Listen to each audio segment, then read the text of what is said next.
Hei hyvät katsojat, mä oon Matias ja mä esitän teille ystävyyden laulun. Usein näin mä mietin mielessäin, mikä maailmassa pyörii väärinpäin.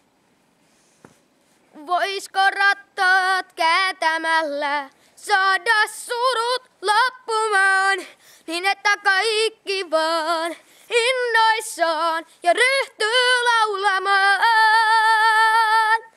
Laulun ystävyyden tiedän voittavan,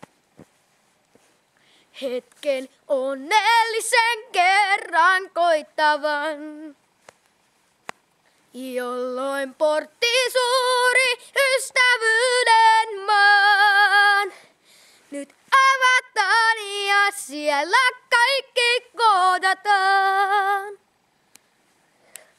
Usein näin mä mietin mielessäin, voisko pyörimään sen saada oikein päin. Käsin pieniin tarttumalla saada suunnan muuttumaan, niin että kaikki vaan innoissaan ja ryhtyy laulamaan. Laulun ystävyyden tiedän voittavan, hetken onnellisen kerran koittavan, jolloin portti